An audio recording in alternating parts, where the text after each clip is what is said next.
Un cordial saludo, queridos oyentes. Hoy les doy la bienvenida a una nueva entrega de su programa favorito, Voces de la Historia. Soy María Melissa y hoy les invito a hacer memoria de un capítulo decisivo de nuestro pasado: la anexión de República Dominicana a España en 1861-1865. Un hecho que nos habla de decisiones controversiales, resistencia patriótica y del valor de la soberanía nacional. Y para conversar más a fondo sobre este tema nos acompaña vía telefónica Yaneisi, una estudiante apasionada por la historia.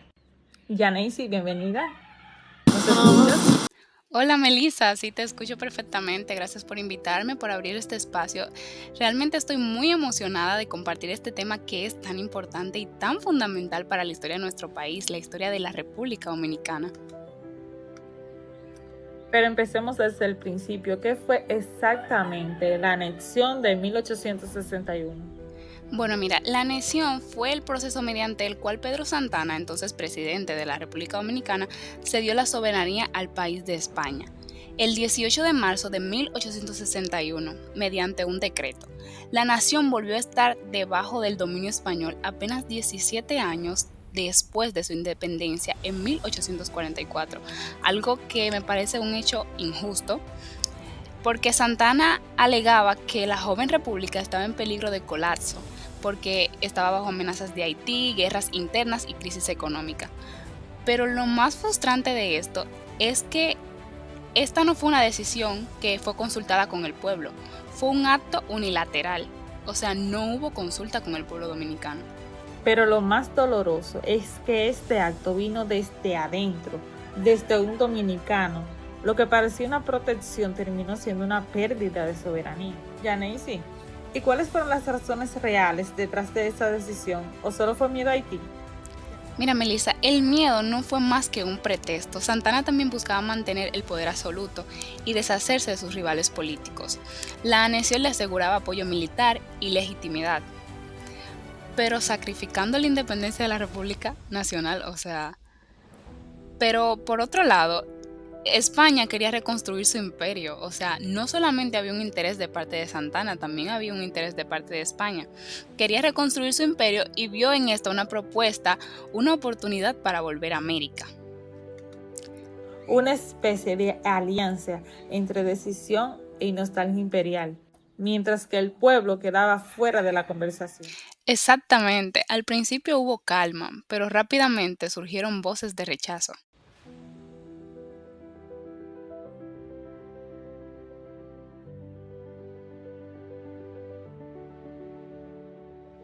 Pero hablemos de resistencia. ¿Cómo se gestó la respuesta del pueblo? En agosto de 1863 estalló el grito de Capotillo en Dajabón. Fue liderado por figuras como Gregorio Luperón, también Benito Monción y otros patriotas decididos a recuperar la independencia. Se inició una guerra de guerrillas. El terreno montañoso y el apoyo popular jugaron a favor de los restauradores. Un hecho bastante interesante. Esas montañas del Cibao se convirtieron en bastiones de dignidad.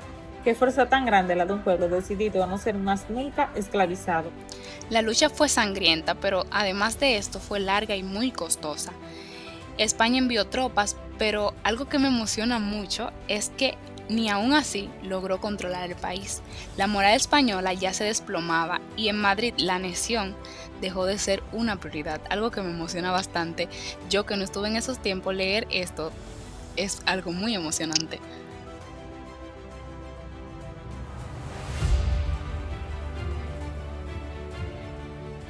El 27 de febrero de 1844 marcó un hito en la historia del pueblo dominicano, pues en esa fecha fue proclamado un estado independiente bajo el nombre de República Dominicana. De esa manera comenzó un arduo camino de construcción de la identidad nacional en medio de conflictos bélicos con sus antiguos dominadores, los haitianos. El período histórico conocido como la Primera República duró desde 1844 hasta 1861. Durante esos años, dos figuras principales, los generales Pedro Santana y Buenaventura Báez, dominaron el escenario político nacional. Alrededor de ambos líderes, como satélites en torno al planeta, giraron los más destacados actores políticos dominicanos, tanto conservadores como algunos liberales. A pesar de su enorme influencia política, ni Santana ni Báez creían en la capacidad del pueblo dominicano para preservar la independencia con sus propios recursos. Debido a esa desconfianza fue que ambos, cada vez que tuvieron la oportunidad de dirigir los destinos nacionales, siempre trataron de gestionar un protectorado o anexión de Santo Domingo a cualquiera de las potencias que entonces ejercían influencia en la región del Caribe, esto es, Francia, Inglaterra, Estados Unidos o preferiblemente España, a cambio de la cesión de una parte del territorio dominicano, especialmente la bahía de Samaná.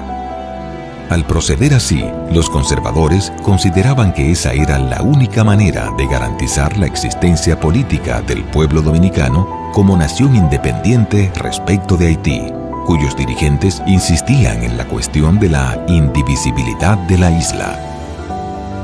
A mediados de 1858, tras una revuelta política que destituyó a Buenaventura Báez, su tradicional adversario político, el general Pedro Santana de nuevo ocupó la presidencia de la República. Pero la delicada situación económica del país generaba gran preocupación de las autoridades, ahora temerosas de no poder estructurar una defensa efectiva del territorio nacional frente a una eventual invasión militar haitiana. A pesar de la promesa del presidente de Haití, Fabre Geffrard, de no invadir militarmente el territorio dominicano, un nuevo factor se añadió a las preocupaciones de la República Dominicana. En las regiones fronterizas del sur y del norte, comenzó a desarrollarse un floreciente comercio que recordaba los tiempos de las colonias francesa y española. Santana temía que este creciente comercio fronterizo terminara haitianizando las áreas dominicanas colindantes con Haití. En respuesta a esto, Santana inició gestiones diplomáticas ante el Reino de España en 1859.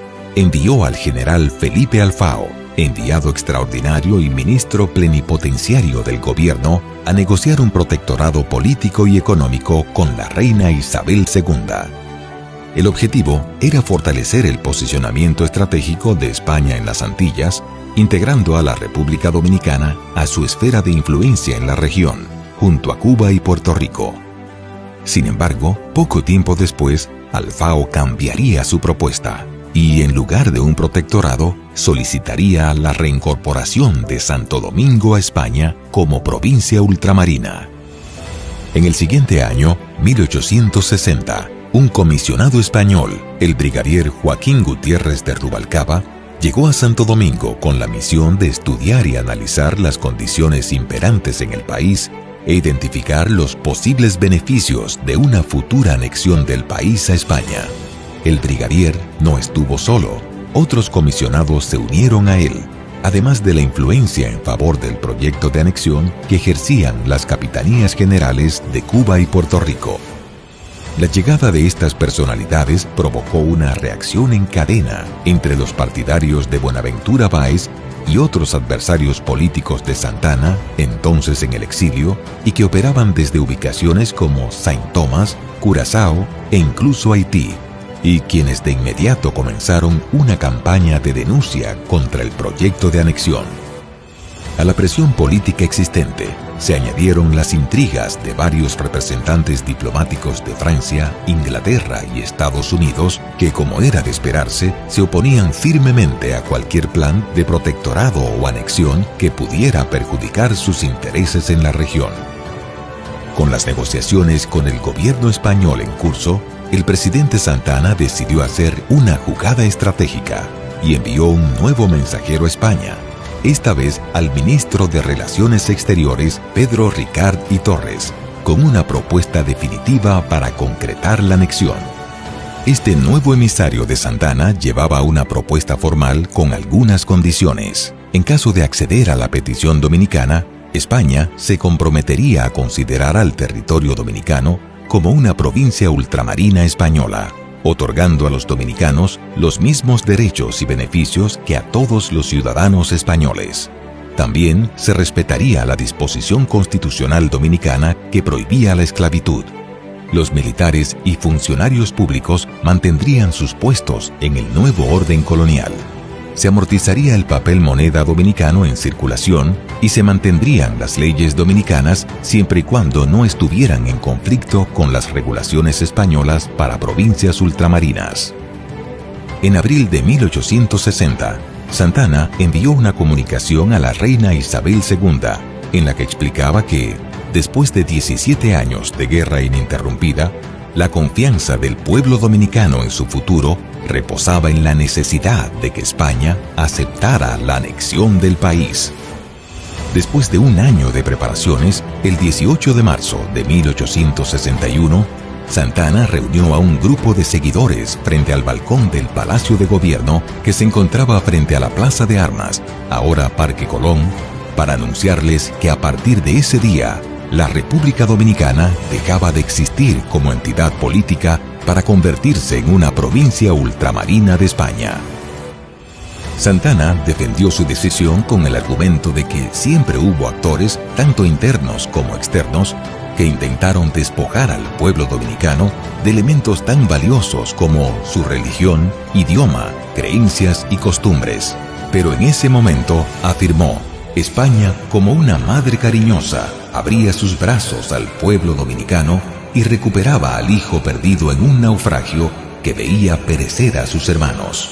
La anexión, dijo Santana, proporcionaría a los dominicanos la libertad civil que disfrutaban los españoles y al mismo tiempo evitaría la posibilidad de perder esa libertad de nuevo. Con este paso, aseguró, España garantizaría nuestra propiedad, reconociendo válidos todos los actos de la República, prometiendo reconocer y premiar el mérito y recordar los servicios prestados al país. Finalmente, traería la paz a esta tierra tan disputada y con la paz sus beneficiosas consecuencias. Concluyó su discurso con un «Viva Doña Isabel II! ¡Viva la libertad! ¡Viva la religión! ¡Viva el pueblo dominicano! ¡Y viva la nación española!». Mientras Santana pronunciaba su discurso en la torre del homenaje, la gloriosa bandera tricolor de los trinitarios fue arriada y en su lugar se izó la bandera de España.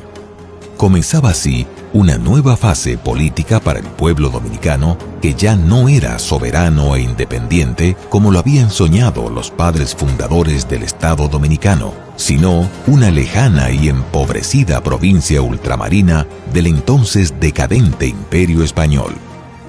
La anexión a España en 1861 fue un grave error político. La República Dominicana dejó de existir y Pedro Santana cambió su rol de presidente de un país soberano por el de capitán general de una provincia ultramarina española. Aunque recibió títulos militares y nobiliarios como gobernador y capitán general, teniente general y caballero de la Real Orden de Isabel la Católica y marqués de las Carreras, no pudo disfrutar de esos honores por mucho tiempo, pues muy pronto descubrió que la anexión no contaba con el apoyo de la mayoría de la población. Las consecuencias de su decisión unilateral fueron inmediatas. El pueblo dominicano no tardó en pronunciarse en contra de la anexión, pues ya se había acostumbrado a vivir en libertad. La discordia creció y el descontento se apoderó de las calles. Estaba a punto de comenzar una nueva lucha para recuperar la libertad y la independencia perdidas. El futuro inmediato era incierto, pero el pueblo estaba decidido a correr los riesgos que fueran necesarios con tal de recuperar su anhelada independencia. Un viaje a la historia llega a ustedes gracias a Fundación Corripio, Indubeca, Banco BHD, Pinturas Tropical. Pero ¿cómo terminó todo? ¿España reconoció la derrota? En efecto, en 1865, la reina Isabel II firmó un decreto que revocaba la anexión. El ejército español se retiró oficialmente en julio. La República Dominicana volvió a ser libre. Una excelente noticia. Pero quedó con secuelas enormes. porque claro, una lucha tan grande siempre deja sus consecuencias como todo en la vida. Las ciudades destruidas, economía colapsada, miles de muertos, pero también con un sentido reforzado de identidad y nacionalidad. La victoria fue dolorosa, pero justa, y sobre todo profundamente nuestra. Yaneisi, y para cerrar, ¿qué lección nos deja este episodio de la historia? Sí, totalmente. Esto nos deja una gran lección y es que la libertad no se entrega, ni mucho menos se negocia. También que el pueblo tiene el poder de revertir decisiones impuestas y que la memoria histórica es clave para no volver a repetir los mismos errores. Esto nos da un panorama muy amplio de cosas que no se deberían de volver a hacer y es muy bueno saber esa información para no volver a cometer los mismos errores. Hoy, más de 160 años después, ese espíritu restaurador sigue siendo parte de lo que somos. Gracias, Yaneisi, por acompañarnos a este viaje al pasado con tanta claridad y pasión. Gracias a ti, Melissa. De verdad que fue un honor, un verdadero placer participar en Voces de la Historia que me permitieran hablar un poco de mi conocimiento acerca del país, de nuestra historia y de este tema tan importante que considero yo que es la anexión a España, que es un antes y un después en nuestra historia. Y como dije en la reflexión que tuvimos hace un momento, que nos ayuda a no cometer los mismos errores. Así que todos los que nos escuchan, eh, es bueno saber nuestra historia, es bueno empaparnos de lo que fue nuestro país antes, de lo que es hoy y de lo que queremos que sea el día de mañana. Así que muchas gracias por este espacio. Los dejo con Melissa. Muchas gracias. Y a ustedes, oyentes, gracias por acompañarnos. Esto fue Voces de la Historia. Hasta una próxima entrega donde la historia no solo se escuche, sino que también se sienta. Muchísimas gracias.